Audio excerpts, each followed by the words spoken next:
dailymail.com, March 26, 2017. Get ready for Calexit. Now, Nigel Farage and the bad boys of Brexit set their sights on splitting California in two, by Kelly McLaughlin, for Mail Online. I'll show you the better picture here in a minute. So here's the bullet points. Nigel Farage and Leave backer Aaron Banks just returned from a trip to California. They helped raise $1 million for a Calexit, which would split California in two. They appear to be pitting the eastern, more rural side of California against the western, quote, coastal elite liberals in Los Angeles and San Francisco. The eastern part of California would more likely vote Republican, giving the party 2 more senators and the Electoral College votes for a 2020 election. The western side of the state would likely continue to vote Democrat. The goal is to hold a referendum during the U.S. midterm elections in 2018.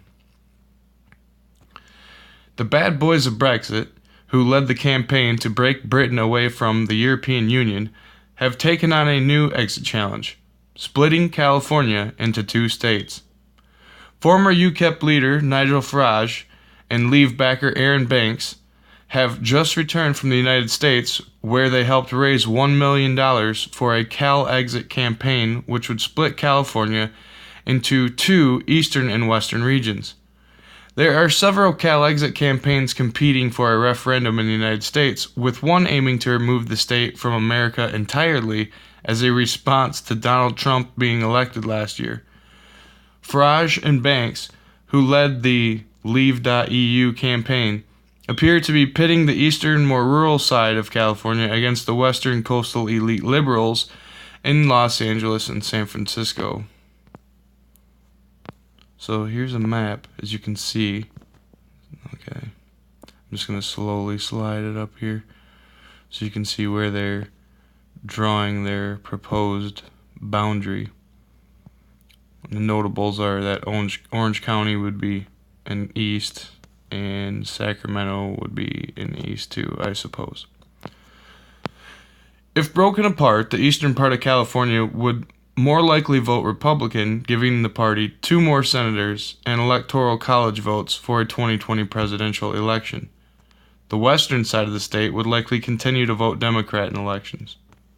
Farage and Banks' goal is to hold a referendum during the U.S. midterm elections in 2018, according to the Sunday Times. Banks said of the campaign, "It would be portrayed as the Hollywood elites versus the people, breaking up bad government.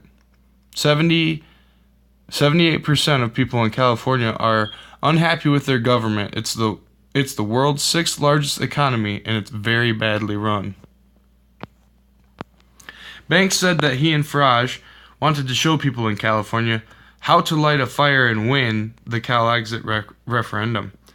The pair were recruited for the campaign by polling expert Gary Gunster and Republican Scott Baugh, a former member of the state assembly. Banks and Farage and their spokesman Andy Wigmore were in California 2 weeks ago to receive an award for their Brexit campaign from the American Association of Political Consultants.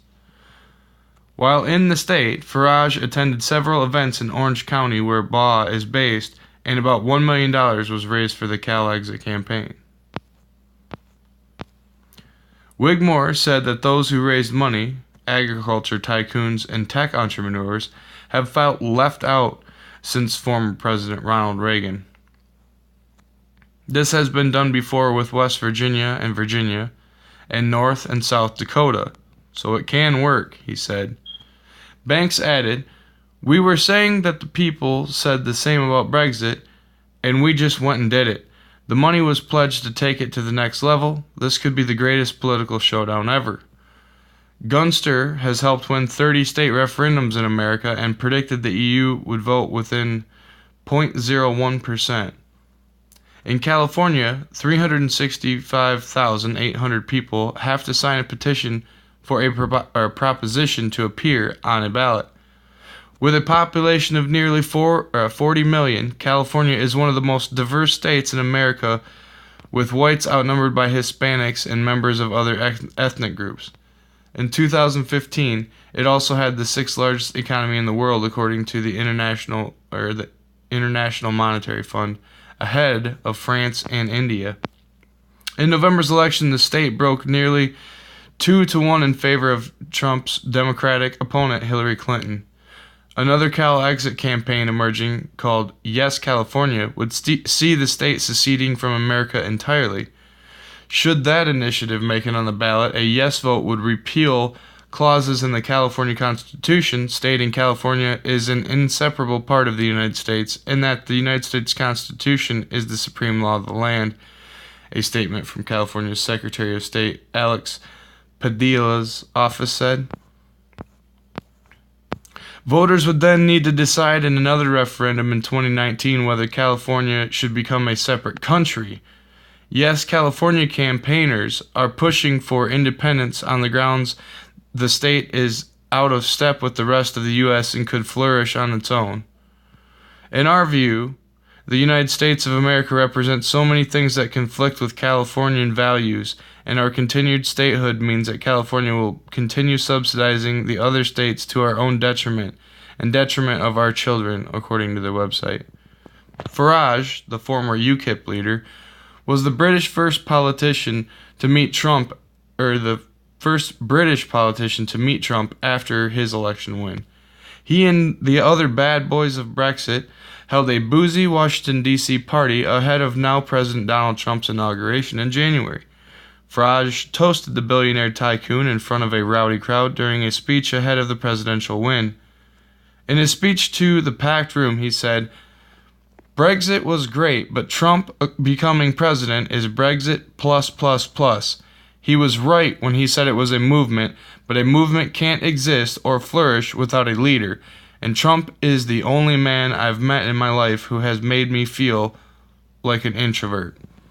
He is a larger-than-life personality. When he was given the rule book for how you run for president, he tore up the book and threw it out the window."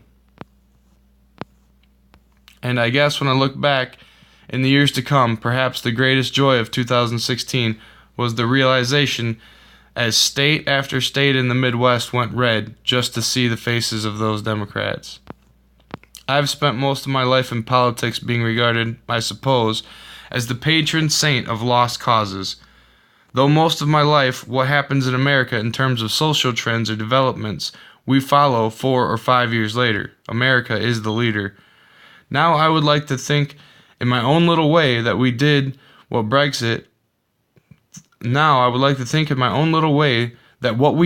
Brexit was the beginning of what is going to turn out to be a global revolution, and that Trump's victory is a part of that.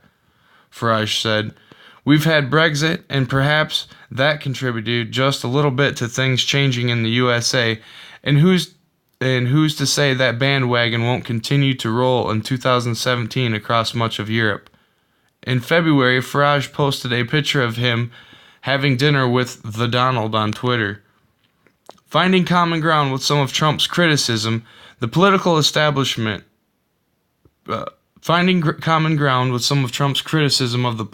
political establishment, Farage met the president in November and has offered his services as Britain's ambassador to the United States, something that has been rejected by Prime Minister Theresa May's government.